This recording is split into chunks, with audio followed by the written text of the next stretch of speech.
There were 3 persons in Leiden whose reflections when they awoke on the morning after the sledge race are not without interest, at any rate to the student of their history. First there was Dirk van Goorl, whose work made an early riser of him, to say nothing of a splitting headache which on this morning called him into consciousness just as the clock in the bell tower was chiming 4:30. Now there are few things more depressing than to be awakened by a bad headache at 4:30 in the black frost of a winter dawn. Yet as Dirk lay and thought, a conviction took hold of him that his depression was not due entirely to the headache or to the cold. One by one he recalled the events of yesterday. First, he had been late for his appointment with Lysbeth, which evidently vexed her.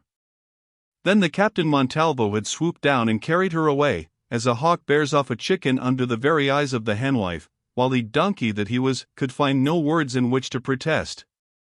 Next, thinking it his duty to back the sledge wherein Lysbeth rode, although it was driven by a Spaniard, he had lost 10 florins on that event, which, being a thrifty young man, did not at all please him. The rest of the fete he had spent hunting for Lysbeth, who mysteriously vanished with the Spaniard, an unentertaining, and even an anxious pastime. Then came the supper, when once more the Count swooped down on Lysbeth, leaving him to escort his cousin Clara, whom he considered an old fool and disliked, and who, having spoilt his new jacket by spilling wine over it, ended by abusing his taste in dress. Nor was that all. He had drunk a great deal more strong wine than was wise, for to this his head certified. Lastly, he had walked home arm in arm with his lady-snatching Spaniard, and by heaven! Yes, he had sworn eternal friendship with him on the doorstep.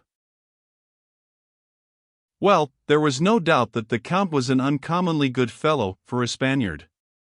As for that story of the fowl, he had explained it quite satisfactorily, and he had taken his beating like a gentleman. Could anything be nicer or in better feeling than his allusions to Cousin Peter in his after-supper speech? Also, and this was a graver matter, the man had shown that he was tolerant and kindly by the way in which he dealt with the poor creature called the mare, a woman whose history Dirk knew well, one whose sufferings had made of her a crazy and rash-tongued wanderer, who, so it was rumored, could use a knife.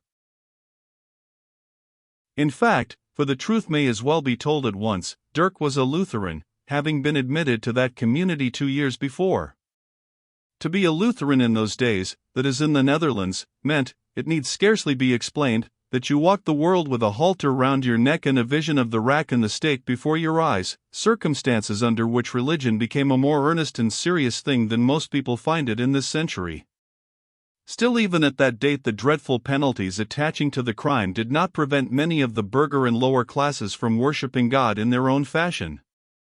Indeed, if the truth had been known, of those who were present at Lysbeth's supper on the previous night, more than half, including Peter van de Werf, were adherents of the new faith.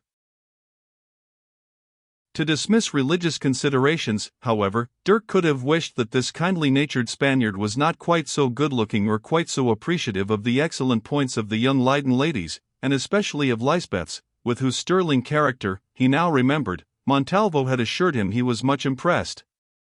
What he feared was that this regard might be reciprocal.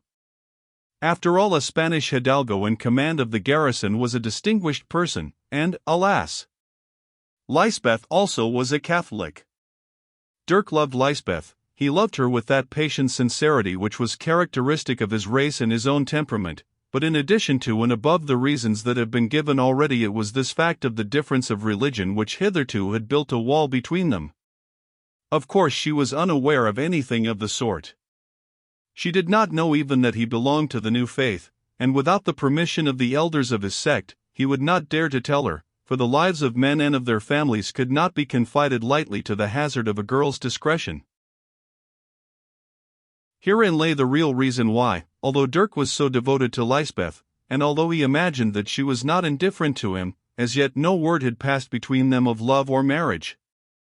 How could he who was a Lutheran ask a Catholic to become his wife without telling her the truth? And if he told her the truth, and she consented to take the risk, how could he drag her into that dreadful net? Supposing even that she kept to her own faith, which of course she would be at liberty to do, although equally, of course, he was bound to try to convert her, their children, if they had any, must be brought up in his beliefs. Then, sooner or later, might come the informer, that dreadful informer whose shadow already lay heavy upon thousands of homes in the Netherlands, and after the informer the officer, and after the officer the priest, and after the priest the judge, and after the judge the executioner in the stake. In this case, what would happen to Lysbeth?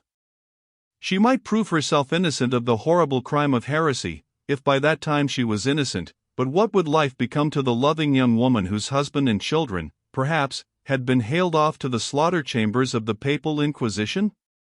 This was the true first cause why Dirk had remained silent, even when he was sorely tempted to speak, yes, although his instinct told him that his silence had been misinterpreted and set down to overcaution, or indifference, or to unnecessary scruples.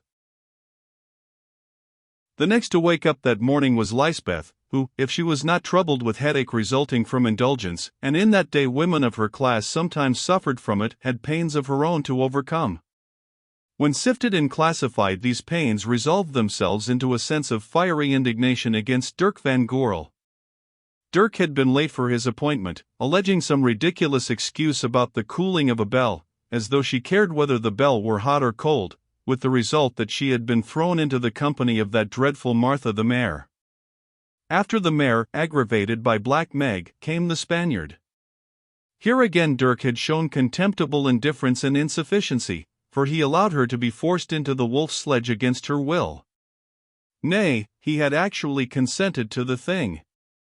Next, in a fateful sequence followed all the other incidents of that hideous carnival, the race, the fowl, if it was a fowl, the dreadful nightmare vision called into her mind by the look upon Montalvo's face, the trial of the Mare, her own unpremeditated but indelible perjury, the lonely drive with the man who compelled her to it, the exhibition of herself before all the world as his willing companion, and the feast in which he appeared as her cavalier, and was accepted of the simple company, almost as an angel entertained by chance. What did he mean? Doubtless, for on that point she could scarcely be mistaken, he meant to make love to her, for had he not in practice said as much? And now, this was the terrible thing, she was in his power, since if he chose to do so, without doubt he could prove that she had sworn a false oath for her own purposes.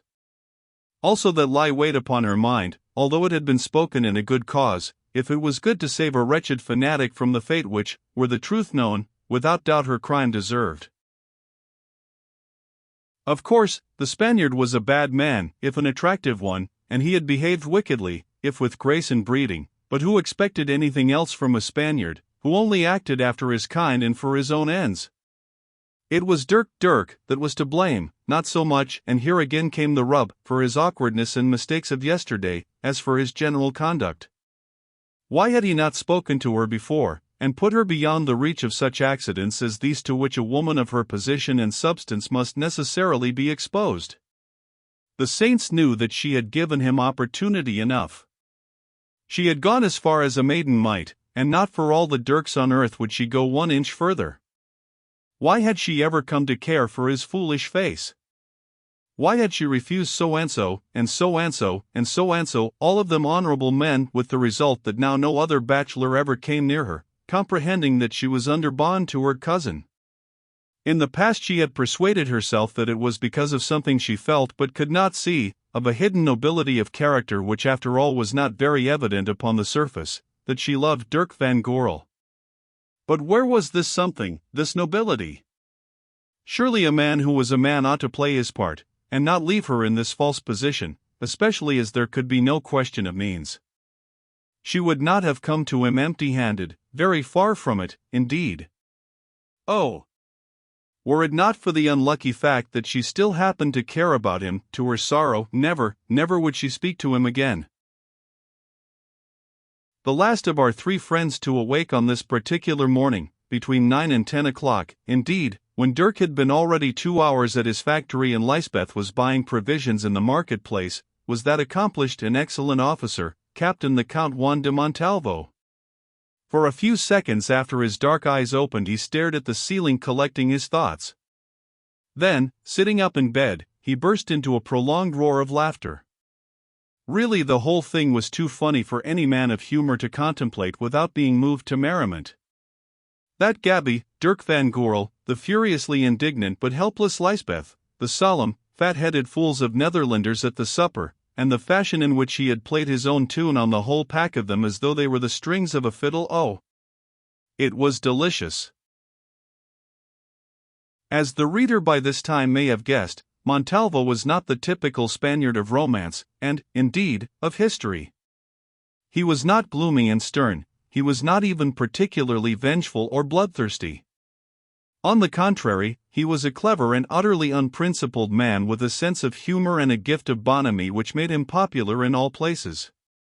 Moreover, he was brave, a good soldier, in a certain sense sympathetic, and, strange to say, no bigot. Indeed, which seems to have been a rare thing in those days, his religious views were so enlarged that he had none at all. His conduct, therefore, if from time to time it was affected by passing spasms of acute superstition, was totally uninfluenced by any settled spiritual hopes or fears, a condition which, he found, gave him great advantages in life. In fact, had it suited his purpose, Montalvo was prepared, at a moment's notice, to become Lutheran or Calvinist, or Mohammedan, or mystic, or even Anabaptist, on the principle, he would explain, that it is easy for the artist to paint any picture he likes upon a blank canvas. And yet this curious pliancy of mind, this lack of conviction, this absolute want of moral sense, which ought to have given the Count such great advantages in his conflict with the world, were, in reality, the main source of his weakness. Fortune had made a soldier of the man, and he filled the part as he would have filled any part. But nature intended him for a play actor, and from day to day he posed in mind and mouth through life in this character or in that, though never in his own character, principally because he had none. Still, far down in Montalvo's being there was something solid and genuine, and that something not good but bad. It was very rarely on view, the hand of circumstance must plunge deep to find it, but it dwelt there, the strong, cruel Spanish spirit which would sacrifice anything to save, or even to advance, itself. It was this spirit that Lysbeth had seen looking out of his eyes on the yesterday, which, when he knew that the race was lost, had prompted him to try to kill his adversary, although he killed himself and her in the attempt. Nor did she see it then for the last time, for twice more at least in her life she was destined to meet and tremble at its power. In short, although Montalvo was a man who really disliked cruelty, he could upon occasion be cruel to the last degree. Although he appreciated friends, and desired to have them, he could be the foulest of traitors. Although without a cause he would do no hurt to a living thing, yet if that cause were sufficient he would cheerfully consign a whole cityful to death. No, not cheerfully, he would have regretted their end very much, and often afterwards might have thought of it with sympathy and even sorrow. This was where he differed from the majority of his countrymen in that age, who would have done the same thing, and more brutally, from honest principle, and for the rest of their lives rejoiced at the memory of the deed. Montalvo had his ruling passion. It was not war, it was not women, it was money. But here again he did not care about the money for itself, since he was no miser, and being the most inveterate of gamblers never saved a single stiver. He wanted it to spend and to stake upon the dice. Thus again, in variance to the taste of most of his countrymen, he cared little for the other sex, he did not even like their society, and as for their passion and the rest he thought it something of a bore. But he did care intensely for their admiration, so much so that if no better game were at hand, he would take enormous trouble to fascinate even a serving maid or a fish girl. Wherever he went it was his ambition to be reported the man the most admired of the fair in that city, and to attain this end he offered himself upon the altar of numerous love affairs which did not amuse him in the least. Of course, the indulgence of this vanity meant expense, since the fair require money and presents, and he who pursues them should be well dressed and horsed and able to do things in the very finest style. Also their relatives must be entertained, and when they were entertained impressed with the sense that they had the honor to be guests of a grandee of Spain. Now that of a grandee has never been a cheap profession. Indeed, as many a pauper peer knows today, rank without resources is a terrific burden. Montalvo had the rank, for he was a well-born man, whose sole heritage was an ancient tower built by some warlike ancestor in a position admirably suited to the purpose of the said ancestor, namely, the pillage of travelers through a neighboring mountain pass. When, however, travelers ceased to use that pass, or for other reasons robbery became no longer productive, the revenues of the Montalvo family declined till at the present date they were practically nil. Thus it came about that the status of the last representative of this ancient stock was that of a soldier of fortune of the common type, endowed, unfortunately for himself, with grand ideas, a gambler's fatal fire, expensive tastes, and more than the usual pride of race. Although, perhaps, he had never defined them very clearly, even to himself, Juan de Montalvo had two aims in life: first to indulge his every freak and fancy to the full, and next, but this was secondary and somewhat nebulous, to re-establish the fortunes of his family. In themselves they were quite legitimate aims, and in those times, when fishers of troubled waters generally caught something, and when men of ability and character might force their way to splendid positions, there was no reason why they should not have led him to success. Yet so far, at any rate, in spite of many opportunities, he had not succeeded, although he was now a man of more than 30.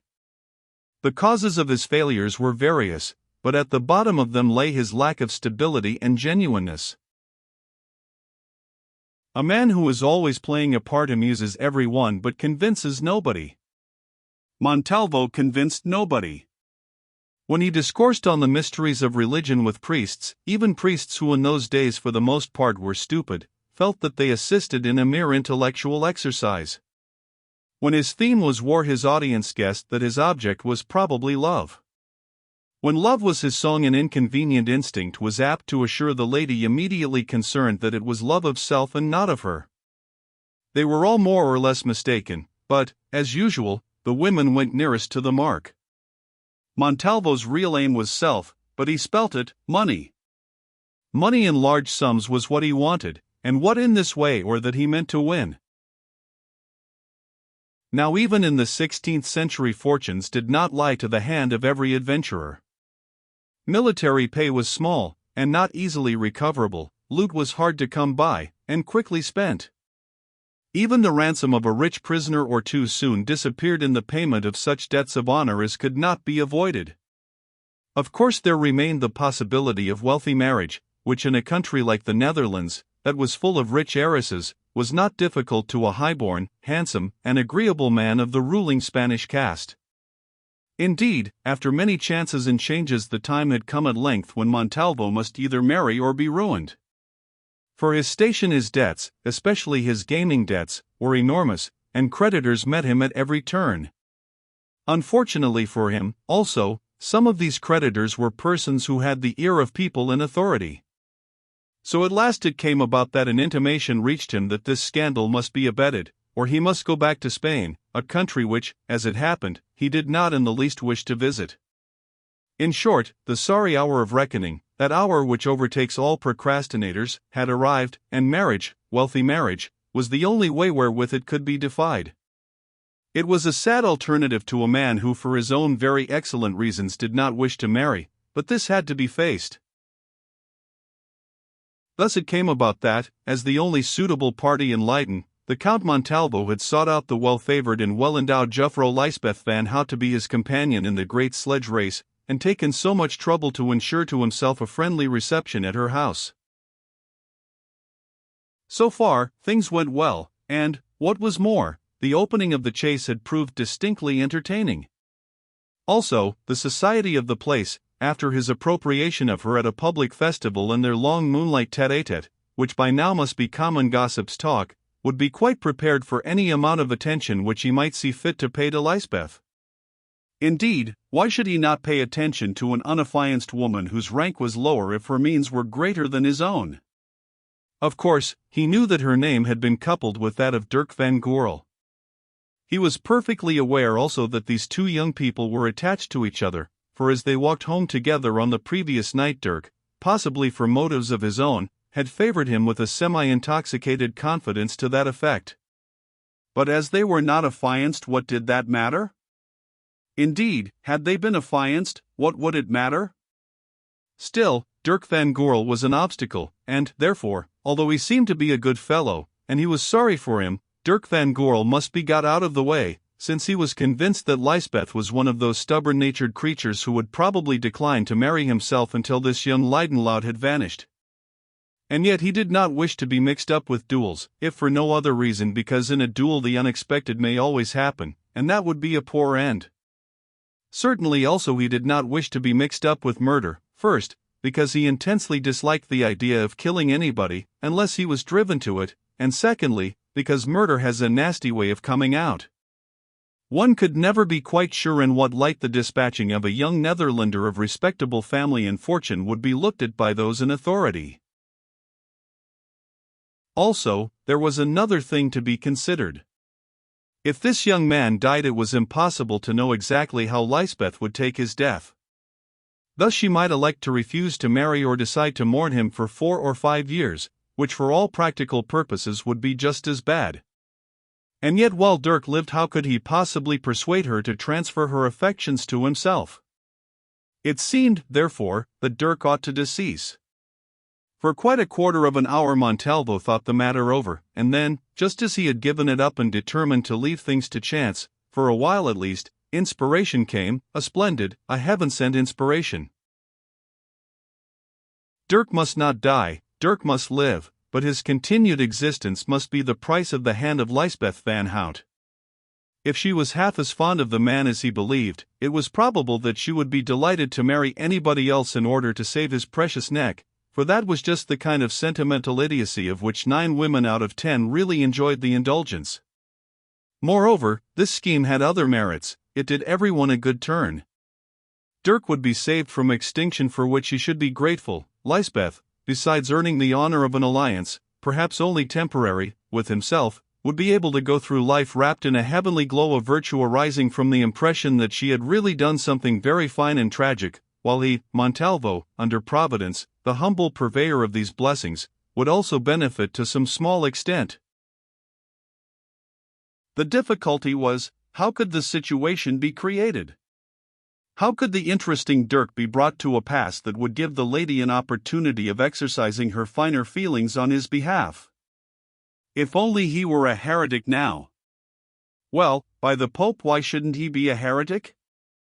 If ever a fellow had the heretical cut, this fellow had, flat-faced, sanctimonious-looking, and with a fancy for dark-colored stockings. He had observed that all heretics, male and female, wore dark-colored stockings, perhaps by way of mortifying the flesh.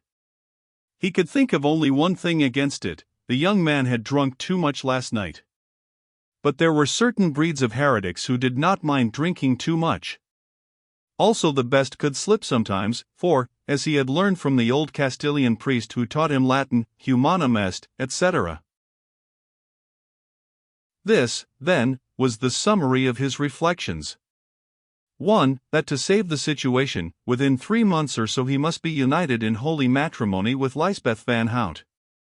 2. That if it proved impossible to remove the young man, Dirk van Goorl, from his path by overmatching him in the lady's affections, or by playing on her jealousy, query, could a woman be egged into becoming jealous of that flounder of a fellow and into marrying someone else out of pique, stronger measures must be adopted. 3. That such stronger measures should consist of inducing the lady to save her lover from death by uniting herself in marriage with one who for her sake would do violence to his conscience and manipulate the business. 4. That this plan would be best put into execution by proving the lover to be a heretic, but if unhappily this could not be proved because he was not, still he must figure in that capacity for this occasion only. 5. That meanwhile it would be well to cultivate the society of Meneer van Goorl as much as possible, first because he was a person with whom, under the circumstances, he, Montalvo, would naturally wish to become intimate, and secondly, because he was quite certain to be an individual with cash to lend. Now, these researches after heretics invariably cost money, for they involved the services of spies. Obviously, therefore, friend Dirk, the Dutch flounder, was a man to provide the butter in which he was going to be fried. Why, if any Hollander had a spark of humor he would see the joke of it himself, and Montalvo ended his reflections as he had begun them, with a merry peal of laughter, after which he rose and ate a most excellent breakfast. It was about 5:30 o'clock that afternoon before the captain and acting commandant Montalvo returned from some duty to which he had been attending, for it may be explained that he was a zealous officer and a master of detail. As he entered his lodgings, the soldier who acted as his servant, a man selected for silence and discretion, saluted and stood at attention. "Is the woman here?" he asked. "Excellency, she is here, though I had difficulty enough in persuading her to come, for I found her in bed and out of humor." "Peace to your difficulties. Where is she?" "In the small inner room, Excellency." "Good, then see that no one disturbs us, and stay, when she goes out follow her and note her movements till you trace her home." The man saluted, and Montalvo passed upstairs into the inner room, carefully shutting both doors behind him. The place was unlighted, but through the large stone mullioned window the rays of the full moon poured brightly, and by them, seated in a straight-backed chair, Montalvo saw a draped form. There was something forbidding, something almost unnatural, in the aspect of this somber form perched thus upon a chair in expectant silence. It reminded him, for he had a touch of inconvenient imagination, of an evil bird squatted upon the bough of a dead tree awaiting the dawn that it might go forth to devour some appointed prey. "Is that you, Mother Meg?" he asked in tones from which most of the jocosity had vanished. "Quite like old times at the Hague, isn't it?" The moonlit figure turned its head, for he could see the light shine upon the whites of the eyes. "Who else, Excellency?" said a voice hoarse and thick with rheum, a voice like the croak of a crow, "though it is little thanks to your Excellency. Those must be strong who can bathe in Rhine water through a hole in the ice and take no hurt." "Don't scold, woman," he answered, "I have no time for it. If you were ducked yesterday, it served you right for losing your cursed temper. Could you not see that I had my own game to play, and you were spoiling it? Must I be flouted before my men, and listen while you warn a lady with whom I wish to stand well against me? You generally have a game to play, Excellency, but when it ends in my being first robbed and then nearly drowned beneath the ice, well, that is a game which Black Meg does not forget." "Hush, Mother, you are not the only person with a memory. What was the reward?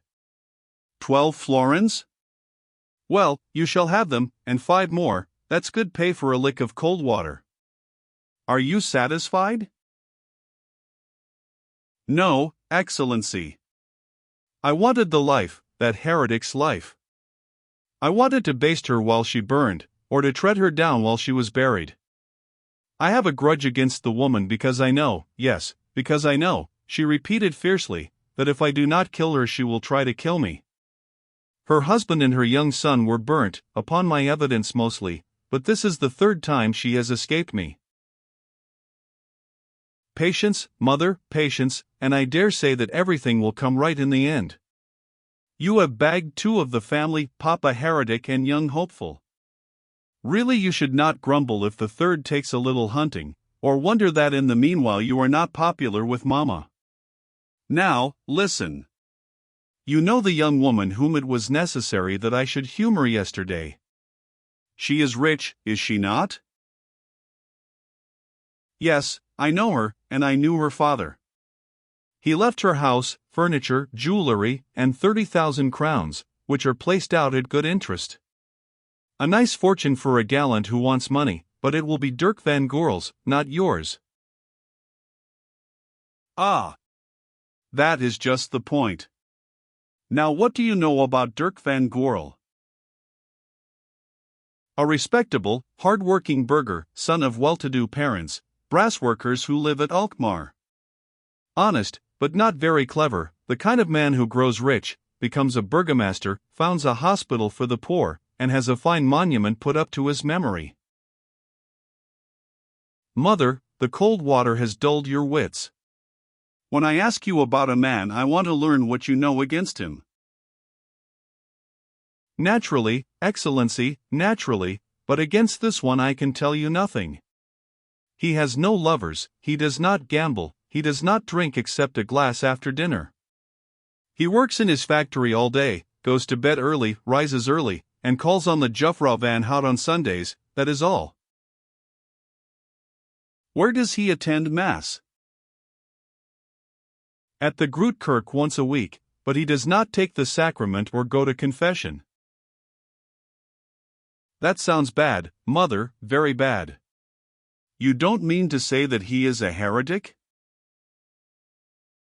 Probably he is, Excellency, most of them are about here. Dear me, how very shocking. Do you know, I should not like that excellent young woman, a good Catholic too, like you and me, Mother, to become mixed up with one of these dreadful heretics, who might expose her to all sorts of dangers. For, Mother, who can touch pitch and not be defiled? You waste time, Excellency, replied his visitor with a snort. What do you want? Well, in the interests of this young lady, I want to prove that this man is a heretic, and it has struck me that, as one accustomed to this sort of thing, you might be able to find the evidence. Indeed, Excellency, and has it struck you what my face would look like after I had thrust my head into a wasp's nest for your amusement? Do you know what it means to me if I go peering about among the heretics of Leiden? Well, I will tell you, it means that I should be killed. They are a strong lot, and a determined lot, and so long as you leave them alone they will leave you alone, but if you interfere with them, why then it is good night. Oh! Yes, I know all about the law and the priests and the edicts and the emperor. But the emperor cannot burn a whole people, and though I hate them, I tell you, she added, standing up suddenly and speaking in a fierce, convinced voice, that in the end the law and the edicts and the priests will get the worst of this fight. Yes, these Hollanders will beat them all and cut the throats of you Spaniards, and thrust those of you who are left alive out of their country, and spit upon your memories and worship God in their own fashion, and be proud and free, when you are dogs gnawing the bones of your greatness, dogs kicked back into your kennels to rot there. Those are not my own words, said Meg in a changed voice as she sat down again. They are the words of that devil, Martha the Mare, which she spoke in my hearing when we had her on the rack, but somehow I think that they will come true, and that is why I always remember them. Indeed, her ladyship the Mare is a more interesting person than I thought, though if she can talk like that, perhaps, after all, it would have been as well to drown her.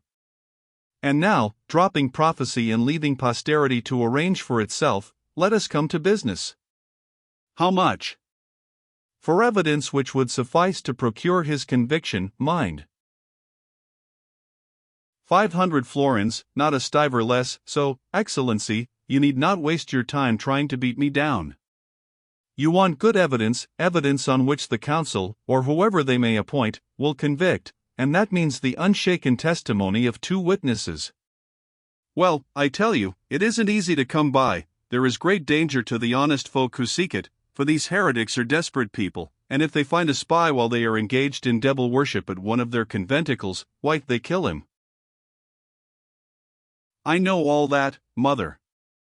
What are you trying to cover up that you are so talkative? It isn't your usual way of doing business.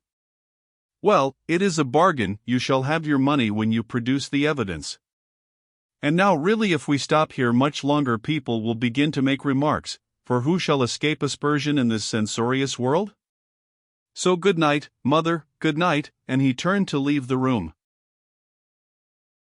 No, Excellency, she croaked with a snort of indignation, no pay, no play, I don't work on the faith of your Excellency's word alone. How much? He asked again.